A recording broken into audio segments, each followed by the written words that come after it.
Hey, what's up you guys? Bloody Jacob here to tell you, or more so give you, some of my thoughts on Boyka, Undisputed 4, starring Scott Adkins. Yeah, this came out back in 2016 and is, as of now, the last Boyka or Undisputed film we've gotten. There may be another, who knows. I have my ideas of how another movie could potentially work, which I may talk about more towards the end of this video. But if they leave it here, pretty good. I have reviewed the other Undisputed films, and I progressively like them more and more. I haven't seen the original with Ving Rhames and Wesley Snipes. I just sort of started watching that from the second one, with Michael Jai White taking over the role. Of course, Adkins, Yuri Boyka starting as an antagonist, sort of changing and going into 3, then leading the series into the third and fourth one. I like the second one with Jai White, but I like the third even more. I thought it was my favorite.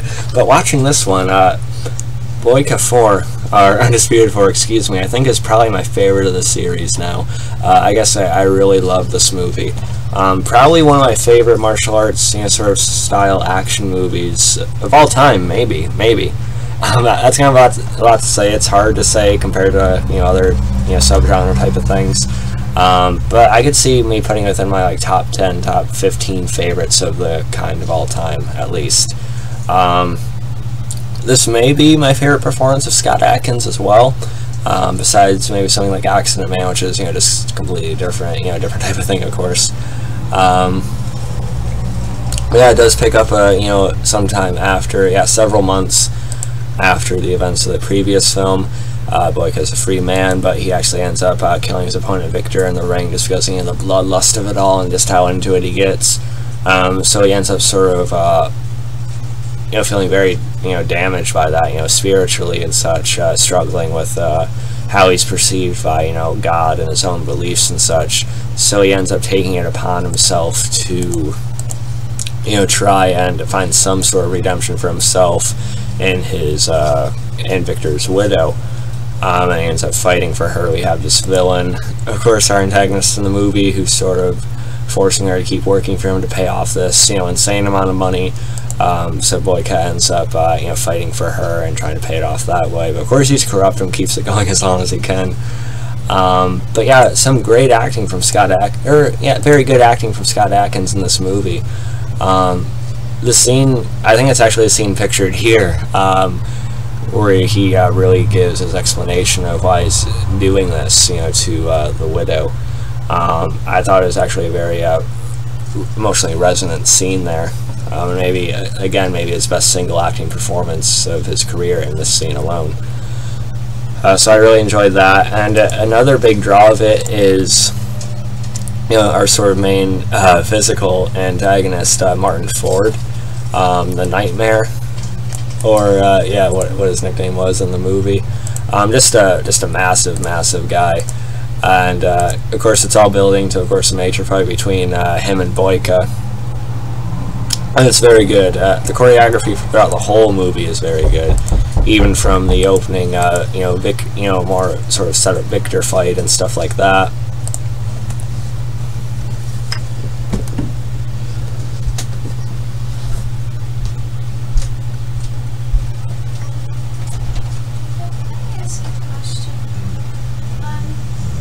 Smartwatches.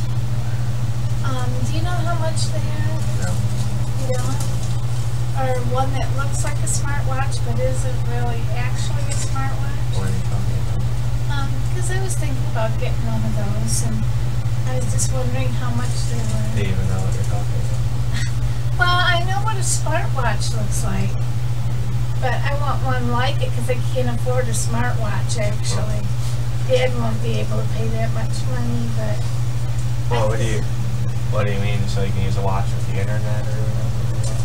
No, not with the internet. What are you talking about? Sometimes I want to look at smartwatches, like a smartwatch, that's similar to a smartwatch.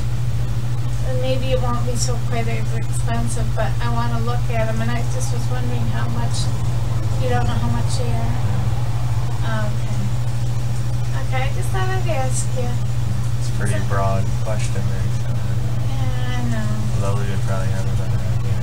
Yeah, maybe you could ask it for me. I just want to know how much yours are.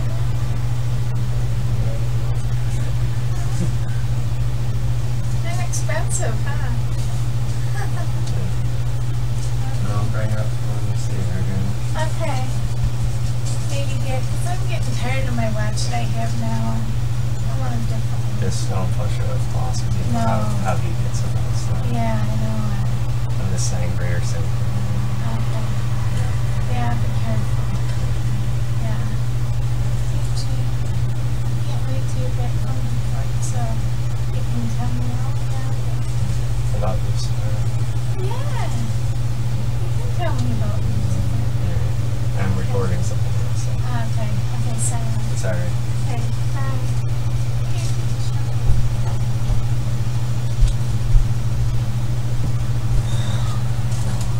Jesus Christ.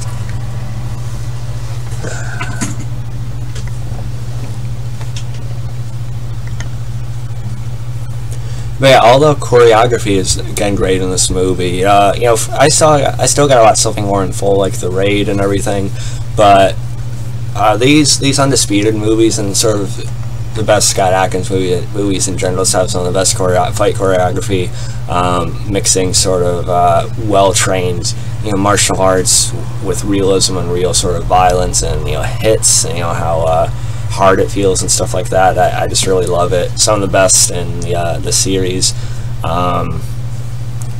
Isaac Florentine didn't direct this one though. He had directed the previous, and he also had directed, you know, Adkins in the Ninja films.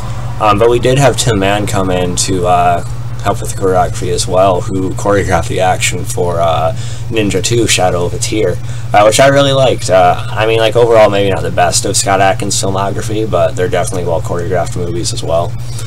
So I like that aspect of, you know, as well, hitting home. And the movie ends about how you think it would.